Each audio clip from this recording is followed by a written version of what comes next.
मार्ग में श्री राम और लक्ष्मण को माता सती ने देखा तो शिव जी ने भी, लेकिन हाथ जोड़कर कहा, जय सच्चिदानंद जग पावन, अस कही चले मनोज न सावन। शिव जी आगे बढ़ गए। माता सती ने कहा, ये तो व्याकुल जीव की भांति अति आतुर हो रहे हैं, दुखी लग रहे हैं, और किसी दुखी जीव को कोई त्रिदेव प्रणाम कैसे कर सकता है जब तक वह स्वयं भगवान का स्वरूप ना हो, श्री हरि का रूप ना हो। भोलेनाथ मुझे बताइए, क्या ये श्री हरि हैं? शिव जी ने कहा, देवी संशय आत्मा विनश्यति। संशय कई बार हमारे आत्मा का नाश करता है, जिस आत्मा के बारे में भगवान श्री कृष्ण कहते हैं कि नैनम छिन्दन्ति शस्त्राणि, नैनम छिन्दन्ति शस्त्राणि, नैनम दहति पावकः, न चैनम क्लेदयन्त्यापो, न शोषयति मारुतः।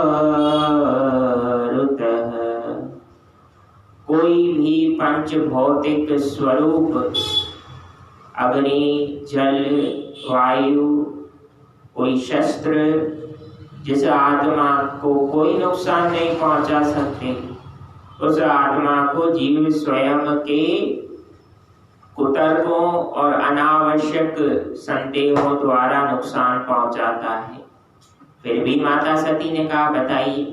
तो शिव जी ने कहा, हम क्या बताएं, आप खुद जाकर परीक्षा करके आइए।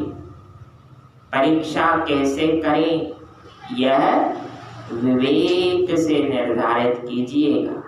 विवेक होना बहुत आवश्यक है।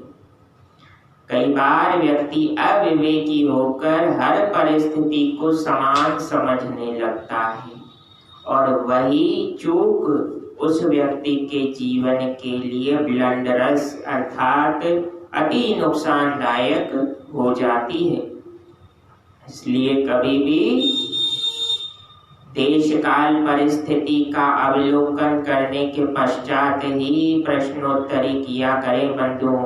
कई बार हमारे प्रश्न हमारे लिए गले की फांस बन जाते हैं।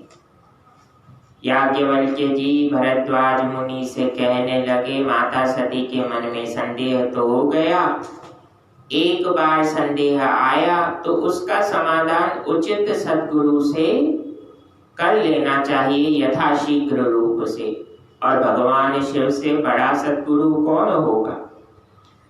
शिव जी के कहने के पश्चात भी माता सती परीक्षा करने गई। परीक्षा लेती हैं, किस प्रकार से लेती हैं, श्री सीता जी का माया स्वरूप ग्रहण किया है, काल्पनिक स्वरूप बनाया है। राम जी तो समझ गए, हाथ जोड़कर कहने लगे, हे जगत की माता आद्य शक्ति देवी सती, दशरथ नंदन राम का प्रणाम स्वीकार करें। कितने गंभीर शब्द हैं मेरे प्रभु के।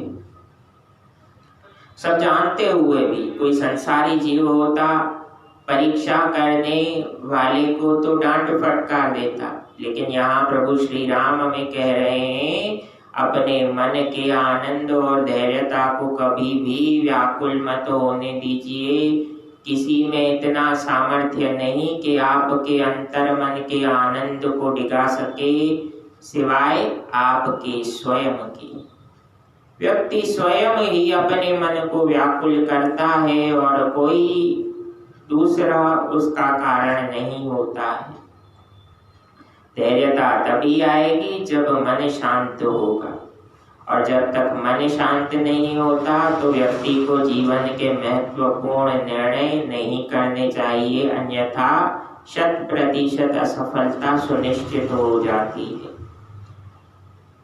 क्योंकि मन चंचल होता है तो सबसे पहले मन में क्रोध का वास होता है, और क्रोध में लिया गया निर्णय ऋषि मुनियों द्वारा वर्जित कहा गया है। वह निर्णय लेना ना लेना समान है।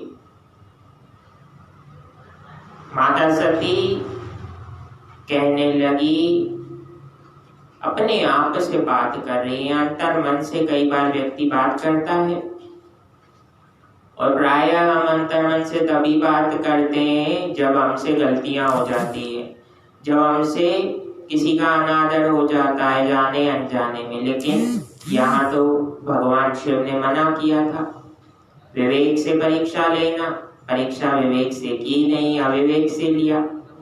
तो शिव जी ने मन ही मन स्मरण किया, सब कुछ ज्ञात हो गया। भगवान श्री राम ने अपनी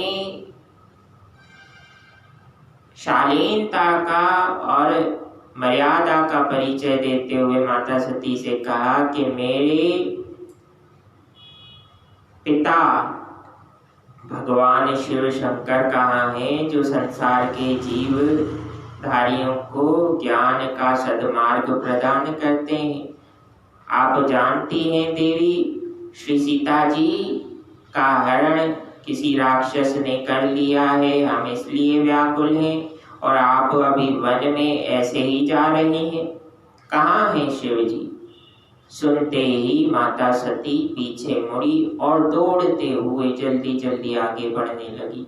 किंतु मायापति के आगे माया स्वरूप बनाया जाएगा तो उसका परिणाम भी हमें दुखदायी ही प्राप्त होगा।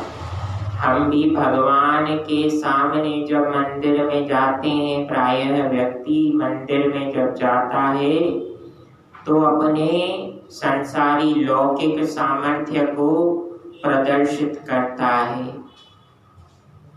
किंतु किसके सामने प्रदर्शन कर रहे हैं? हम थोड़ा सा तो सोचें।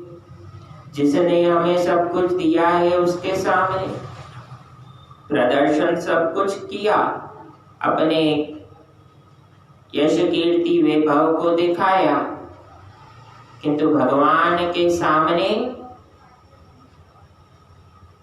भोग प्रसाद प्रदान करके फिर कोई मन्नत मांगी और फिर आगे चल दिए। अपने मन को यह विश्वास दिलाना आवश्यक है कि जो भी है परमात्मा का दिया है, उसका सदुपयोग करना जीव को आना चाहिए।